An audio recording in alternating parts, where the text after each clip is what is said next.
Welcome to These Are the Blades of Our Lives, the figure skating show where I talk to you about figure skating like it is drama for our mamas. We are at the end of the Grand Prix series, the last event before the Grand Prix final, which is, of course, the Finlandia Trophy. So this is going to be a prediction video for the 2025 Finlandia Trophy. As always, I will do the judges' pick and my pick. This is the last event before we get a decision on who's going to be in the Grand Prix. I feel like there's going to be a lot of political shenanigan. There's going to be a lot of I'm going to be feeling extremely bipolar probably at this event. I feel like this is going to be an emotional roller coaster of event. The technical caller is going to get on my nerve. The judges will likely get on my nerve. Yeah, I think this last event, especially for dance and women, is probably going to leave skating Twitter going in a rage mode. But having said that, my prediction for the 2025 Finlandia Trophy, starting with pairs, starting with the judges' pick. I think the judges' pick will probably be Minerva Fabienne Hayes and Nikita Volodin. Probably Ellie Khan and Danny O'Shea. They had a really good outing at that last event. In third place, Leah Pereira and Trent Machard, followed in fourth place by Alyssa Efanova and Misha Mitrofanov. Then I would say Zheng Jiashuang and Huang Yihang, probably followed by Yuna Nagaoka and Sumitada Moriguchi, probably followed by Rebecca Gelati and Filippo Ambrosini. And then lastly, I could see Lilia Chantina and Micah Wozniak. That's how I think the judges are likely to go. The way I would go, of course, if they mostly stay clean, they mostly stay on their feet, this should definitely be a win for Minerva Fabienne Hayes and Nikita Volodin. I know the judges have not been scoring them the way I feel like they should be scored. They have that fabulous short program, and I definitely think their long program could be an Olympic moment program, but I just feel like the judges have been suppressing this team. I don't know why, but I feel like even with the suppression from the judges, if they're relatively clean, this should be an easy win for them.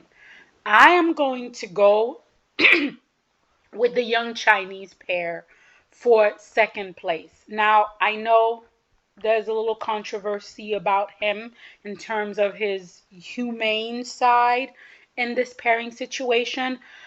But I feel like if they're clean elements for element, their twist is huge. Their throws are huge.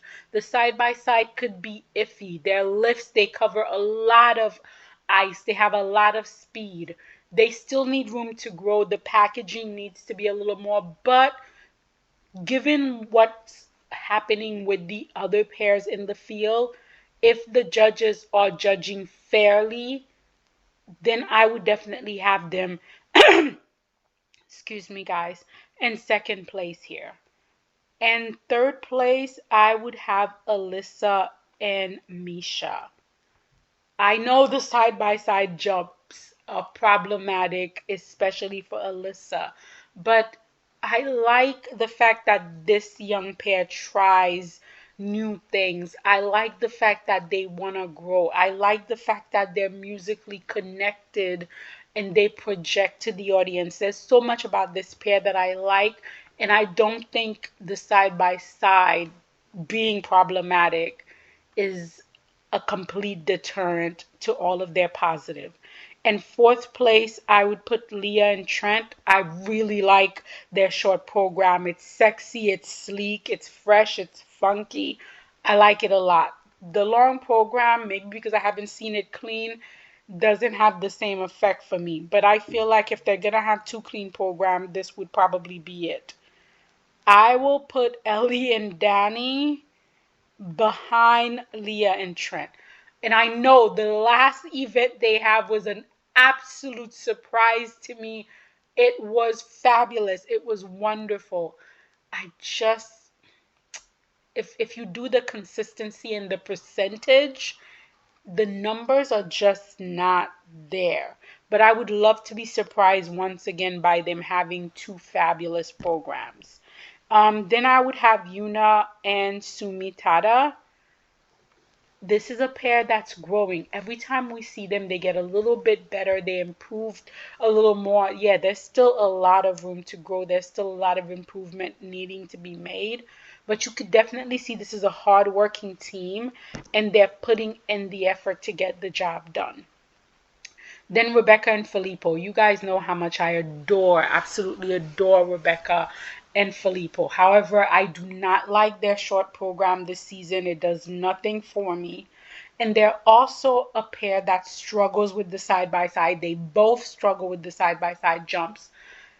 And the throws is like 60-40 sometimes. So I think, given the fact that I don't like their long program, and the inconsistency of the side by side and the throws, this is where I would put them. And then Lulia and Micah, I'm gonna have them last just because I'm trying to get a feel for them overall. Then moving on to the men, I think the judges pick is gonna be Yuma Kagiyama, followed by Adam Sion Hemfa, then probably Jason Brown, then Sota Yamamoto, then I would say Steven Gugolev, probably followed by Mikhail Selevko, then Roman Sadovsky, probably followed by Denis Vasiliev, then Matteo Rizzo, probably followed by Jimmy Ma, then Andreas Nodeback, and then finally Walter Ventenman. My pick, the top three for me is the same as it is for the judges. I definitely think this event, if Yuma mainly stays on his feet, he should definitely win this. Yuma has two absolutely fabulous Olympic tailor-made program. His short program is so fun, it's so funky, it's so energetic. And then we get a master class of a long program. What I love most about Yuma is his extension. If you look at his landing, everything is extended from the tip of his fingers all the way to the point of his blade. He has a beautiful back. He has soft knees. He's got a gorgeous inside edge and a deadly outside edge. Oh my goodness. Watching him just glide across the ice is so therapeutic for me. Definitely my pick for second place would be Adam Sion Hemfa.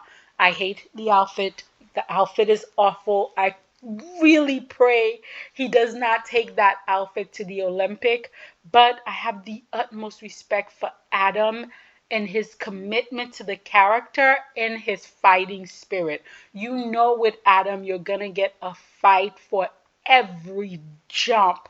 And you know, Adam is most likely to go from like fifth to first from the short program to the long program. I do feel like with last event, Kevin Amos, his compatriot, his main rival in France, winning that event is definitely going to be a shock to Adam's system. So I'm definitely expecting Adam to come here to be in beast mode and fighting for a medal and a podium finish. Again, we just saw Jason Brown. Absolutely adore Jason Brown. He was not clean when he did his combination. He had to step out in the short program.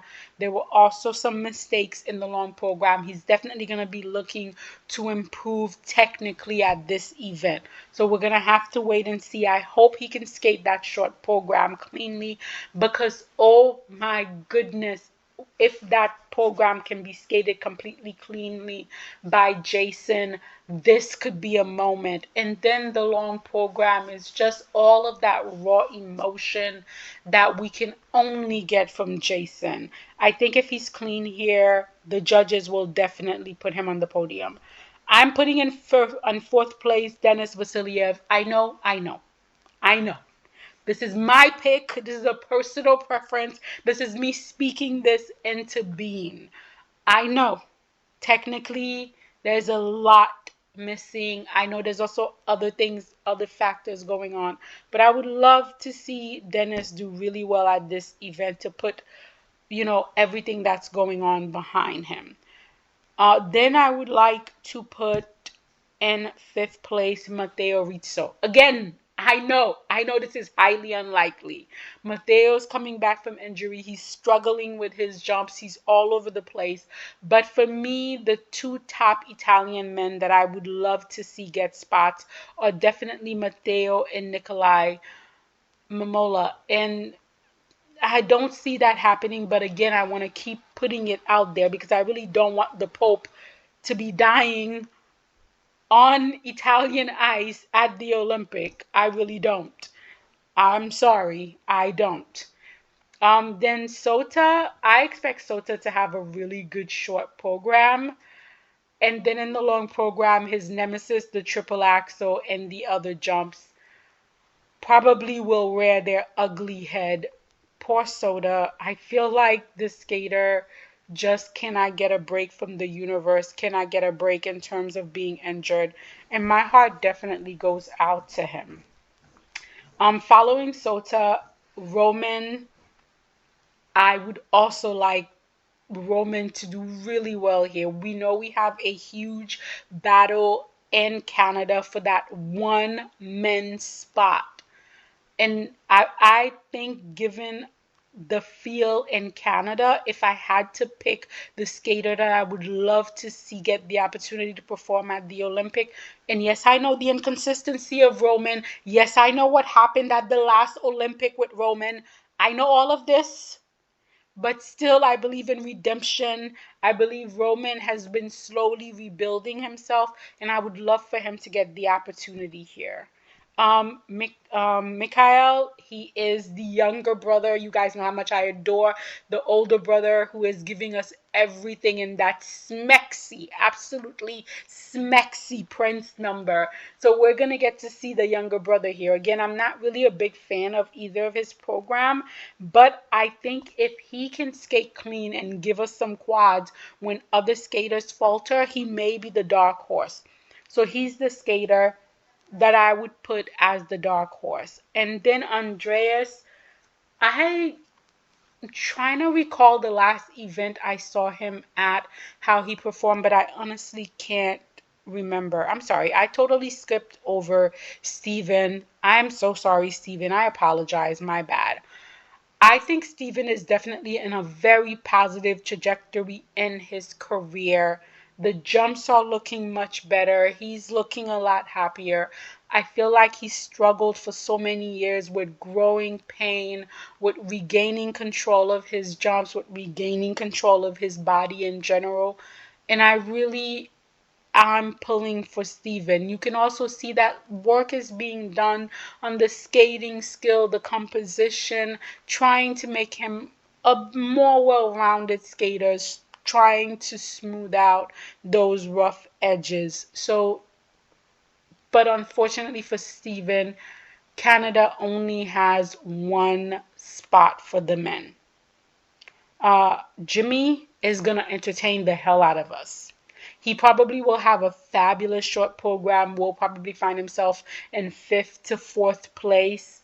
The long program where it's going to be raining men. It's raining men. Hallelujah. YMCA. I'm a huge fan of Jimmy Ma. I think he's so entertaining. I think he's so fabulous. I just don't know if he can get it together for two clean program. And then Voltaire will probably, for me, round out the event. Dance, I'm not gonna lie, dance was really difficult for me to pick, both for the judges and for myself. In terms of the judges for dance, I think they're gonna go with Laurence Fournier Boudry and Guillaume Cizeron. In second place would be Piper Gillis and Paul Poirier. I believe in third place will likely be Amelia Zingras and Vladimir Kolesnik. I think Igor Spilburn can pull this off. I believe he knows where enough bodies are buried to get this job done. Then I think in fourth place will probably for the judges have Olivia Smart and Tim Deek, followed for the judges, only for the judges, Diana Davis and Gleb Smokin, then followed by by Natalia Teslarova and Philippe Tesler. Then I could see Ona Brown and Gage Brown. Then maybe Maya Shibutani and Alex Shibutani. Not quite sure. They probably will be ahead of Phoebe Becker and James Hernandez. And then lastly would probably be Yuka Orihara and Pereman. That is the judge's pick. My pick, I would say, given what I've seen, what the top teams have to offer, I pray to all the figure skating deities that Laurence changes that rhythm dance outfit because it's fugly. It really looks like a reject Victoria's Secret clearance bin put together. It's ill-fitted. It's just fugly. I hope she changes that outfit. But the hideousness of her packaging aside, I do think when you compare them to what the other pairs are given, I would agree with the judges to put Laurence Fournier Boudry and Guillaume Cizeron in first place. I was hoping for so much more from Piper and Paul.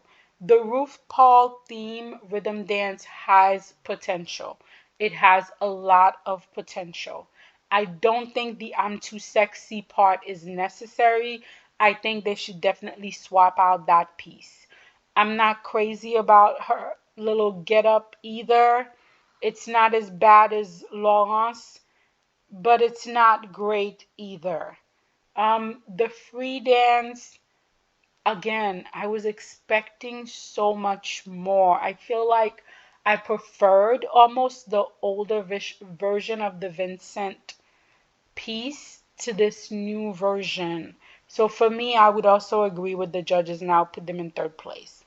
Amelia and Vadim, again, I'm going to agree with the judges because I would also put this pair in third place.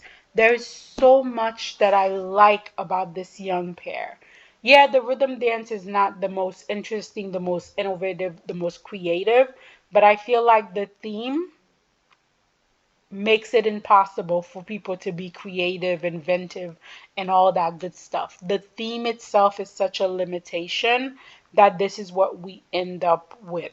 But aside from that, I do think they sell their rhythm dance really well. I really am a fan of their dark Romeo and Juliet free dance because I don't know why everybody always wants to romanticize Romeo and Juliet. It's a story where both people end up dead, and before they die, they ended up taking a lot of other people with them. It's a very dark, tragic story, and I love the fact that they're like, no pink dresses, no frill, no love story. This is death. I dig it. It's a preference. Then Olivia and Tim, I'm not a big fan of their rhythm dance, and I've said this. I usually am against the crowd because I'm usually a fan of Olivia and Tim's rhythm dance. I'm not a big fan of this one. The free dance is absolutely amazing. It was amazing last season. They went back to the drawing board and they managed to make it even better. If you're gonna do a 2.0 version, Piper and Paul, this is how you do a 2.0 version. The way Olivia and Tim have done that program. There are so many memorable moves in that program. I can close my eyes and immediately imagine different aspects to that program, which I think is absolutely fabulous and great. I would have, after Olivia and Tim, Natalie and Philippe. You guys know how much I adore Natalie and Philippe. I think if you are skating purists, this is one of three sibling pairs that you are just rooting for. The edge control of this pair is second to none competing. That's the old guards, the new guards. No one can touch this pair in terms of the depth of their edge. Again, I do think their song choices leave me with a raised eyebrow.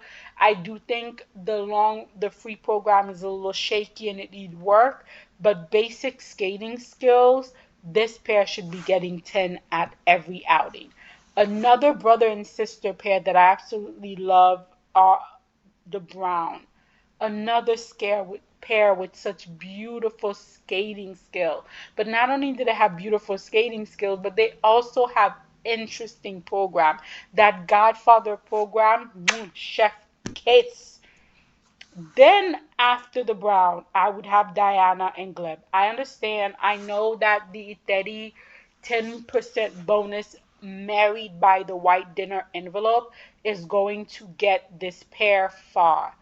But Diana Davis literally could not find an edge if her and her mama's life depended on it. And so for the judges to put Diana and Gleb over a team like Natalie Phillip or over a team like Honor Engage literally makes me sick to my stomach.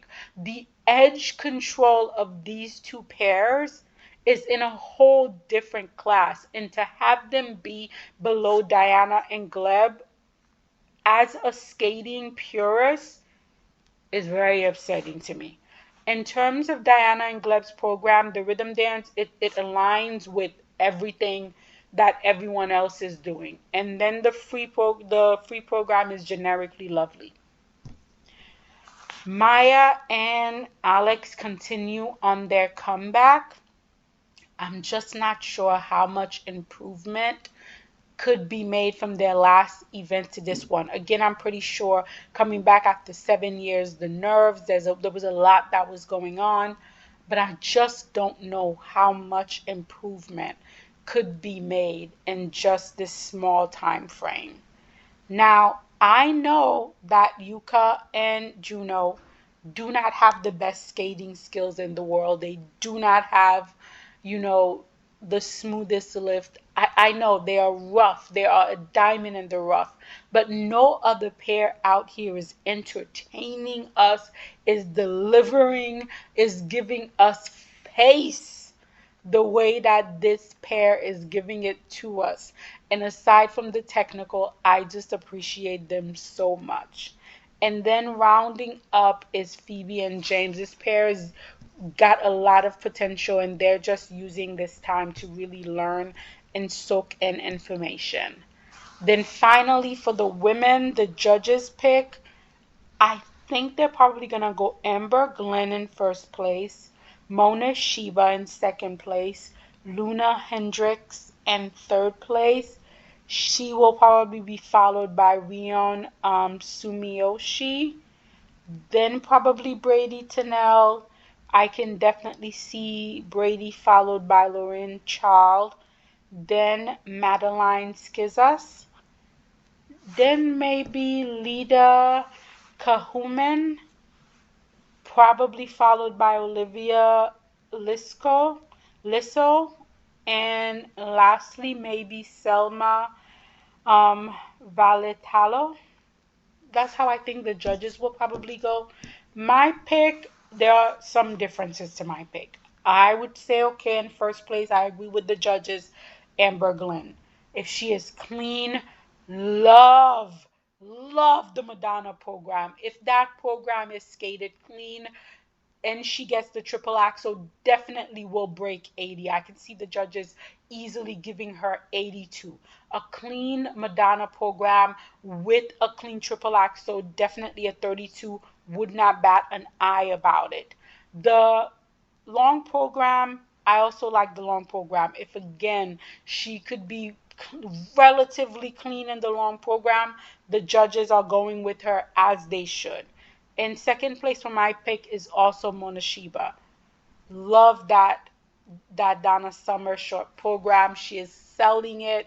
It's fun. It's age appropriate. It's light. I love it. Yes, I know it's Romeo and Juliet, but it is Monet's Romeo and Juliet, and I absolutely adore it. The only thing is, I think she's gonna get all of those under rotation calls, and that's what's gonna keep her from getting that top spot. I'm putting on my podium Rion Sumiyoshi. She has improved so much. If she could land that quad in the long program, would be absolutely amazing. But her skating skills have grown so much. Her speed, her ability to connect to the music. You could tell this is a skater that is making an effort, and I really appreciate that. Probably for me, the skater that I adore the most and that brings me some of the worst pain is Rino Matsuki. Oh my God. Her edge cutting through the ice like it was butter. Her beautiful head tilt, her arch back, her pointed toes. Everything about this skater is just breathtakingly delightful, except for the consistency of her jumps. But I want to keep the faith alive, so I am putting her in fourth place. I'm giving her the pewter. I'm putting her ahead of Luna Hendricks. So I'm putting Luna Hendricks in fifth place. Again, I have all the respect in the world for Luna. What she is doing is so incredibly brave and beyond what I'm capable of. To come back from a surgery to decide to get back on the ice is amazing. She's playing it safe with both of her program, which again is an Olympic cycle. It's completely understandable. If the judges judge the programs fairly and the tech caller is also fair, this to me is where Luna should be. Luna, I would definitely follow by Brady. Again, Brady's programs are okay this season, and if the judges do not call her under rotation, she could definitely sneak in there as a dark horse. Following Brady, I have Laureen. That jump technique is improving. I didn't think it was possible, but that jump technique is definitely improving, and I am a huge fan of Laureen. I think she has so much power, so much presence, and so much room to grow. Then Madeline, definitely struggling so far this season with her jumps. I still think she's probably leading the Canadian women who also only have one spot for the Olympic for women. But I think she has to be clean at this event. She definitely has to make a little noise because the other women in her country are definitely absolutely coming for her. And then the other three skaters, I feel like they're all growing, they're all developing, so we'll definitely get to see where they go. But these are my take for how I think the event will play at the 2025 Finlandia Trophy. But you guys let me know in the comment, how do you think it'll play out?